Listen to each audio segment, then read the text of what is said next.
आज हम X Men franchise की हाईएस्ट रेटेड एक्समैन मूवी के बारे में बात करने जा रहे हैं, जिसने एक एक वुल्वरीन फैन को रुला दिया। आज हम बात करने जा रहे हैं लोगन मूवी की, पहली सुपर हीरो फिल्म जिसे स्क्रीन राइटिंग के लिए अकेडमी अवार्ड्स में नॉमिनेट किया गया। एक अलग टाइमलाइन में एस्टैब्लिश्ड ये मूवी हमें मिलवाती है उस वुल्वरीन से जो कि अच्छी हालत में नहीं है। प्लस हम यहाँ मिलते हैं बीमार प्रोफेसर एक्स और X-23 से। एक आर रेटेड वुल्वरीन मूवी हर फैन का सपना थी, पर वुल्वरीन को गुड बाय कहना सही में मुश्किल था। हालांकि भगवान का शुक्र है कि हम अलग वुल्वरीन वेरिएंट से मिलेंगे डेडपूल एंड वुल्वरीन मूवी में, पर इस वुल्वरीन की बात अलग है। तो दोस्तों, आपका स्वागत है road to Deadpool and Wolverine के एपिसोड 10 में, जहां आज हम बात करने जा रहे हैं 2017 में आई लोगन मूवी के बारे में। तो स्पॉयलर्स को ध्यान रखते हुए चलिए शुरू करते हैं। तो दोस्तों, आइए जल्दी से रिकैप देखते हैं मूवी का। 2029 में लोगन बूढ़ा हो रहा है, प्रोफेसर एक्स डिमेंशिया का शिकार है और कैलिबन नाम का म्यूटेंट उनका ध्यान रख रहा है और 25 सालों से कोई म्यूटेंट पैदा नहीं हुआ। प्रोफेसर एक्स को टेलीपैथिक दौरे पड़ते हैं, जिसकी वजह से 600 से ज्यादा लोग घायल हुए और कई एक्समैन मारे गए। तभी इन तीनों की लाइफ में आती है लॉरा, जिसको वुल्वरीन को पहुंचाना है अमेरिकन कैनेडियन बॉर्डर ईडन। पर लॉरा के पीछे और भी लोग लगे हैं, जिनमें डोनाल्ड पियर्स नाम का साइबॉर्ग और उसके रीवर्स शामिल हैं। लोगन, प्रोफेसर एक्स और लॉरा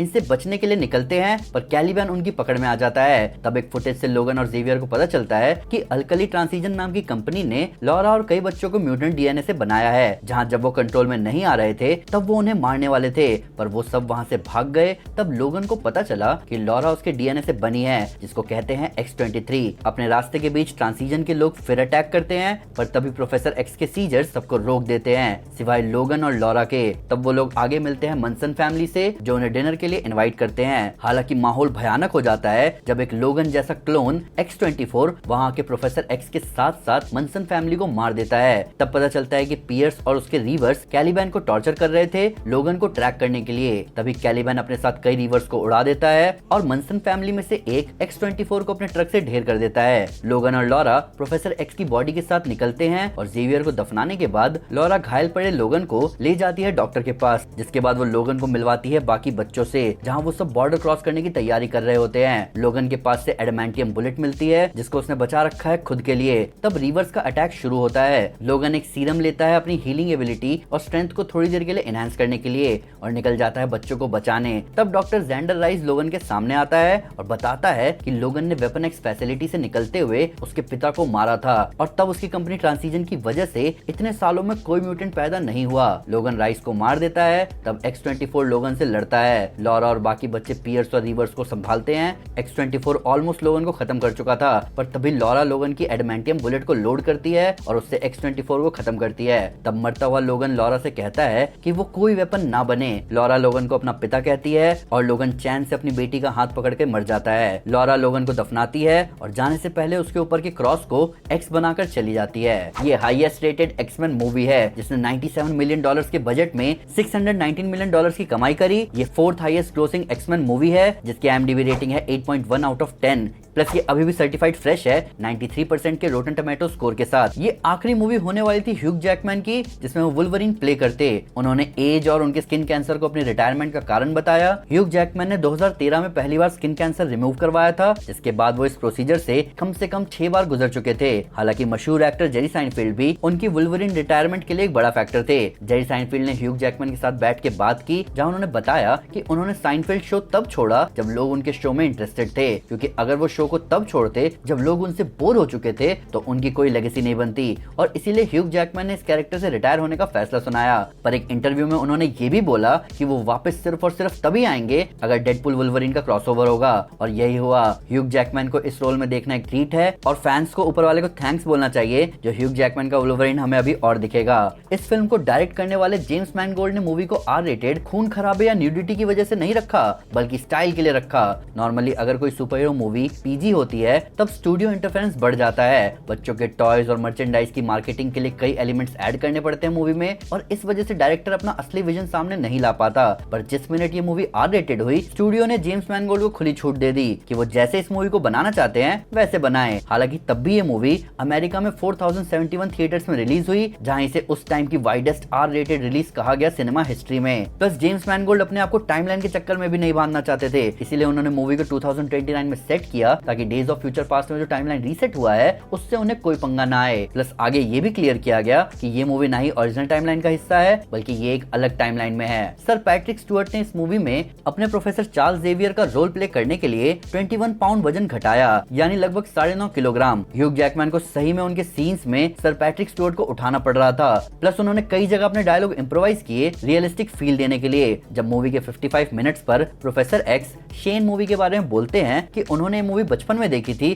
तो ये सही में सर पैट्रिक स्टुअर्ट की बचपन में देखी हुई मूवी की मेमोरी है। इवन मनसन फैमिली के साथ डिनर टेबल वाले सीन में जब स्क्रिप्टेड डायलॉग शूट हो गए तो सीन को फिर से शूट किया गया इम्प्रोवाइजेशन के साथ। ये थिएट्रिकल मूवी डेब्यू था लॉरा यानी X-23 का रोल प्ले करने वाली डैफ्नी कीन का। अपने ऑडिशन के दौरान डायरेक्टर जेम्स मैनगोल्ड ने डैफ्नी को इम्प्रोवाइज करने को बोला, तो जैसे ही ह्यूग जैकमैन ने अपना डायलॉग शुरू किया उसी टाइम डैफ्नी ने ह्यूग को परफेक्ट स्पेनिश में चिल्लाकर रोका। इस पर्टिकुलर सीन की इतनी तारीफ हुई कि इसको मूवी में ऐड किया गया। पूरी मूवी में उनकी कैरेक्टर लॉरा एक हार्ड एक्सप्रेशन मेंटेन किए हुए है, जबकि डैफ्नी कीन को कई टेक्स देने पड़े थे अपने सारे सीन्स के लिए क्योंकि उन्हें कुछ ज्यादा ही मजा आ रहा था इस काम में। 11 साल की डैफ्नी कीन कसिनो में अलाउड नहीं थी, चाहे जेम्स मैनगोल्ड के पास कितने भी शूट परमिट हो। तो इसीलिए मूवी में उनकी कैरेक्टर लॉरा को कसिनो में दिखाने के लिए डैफ्नी को ग्रीन स्क्रीन के आगे शूट किया गया और कुछ सीन को डैफ्नी कीन की बॉडी डबल जो कि 18 साल की थी उनके साथ शूट किया गया। मूवी में असली विलन थे डॉक्टर ज़ैंडर राइस और X-24। डायरेक्टर जेम्स मैनगोल्ड से जब पूछा गया कि सेबरटूथ या और भी वुल्वरीन विलन्स को यहाँ दिखाया जा सकता था,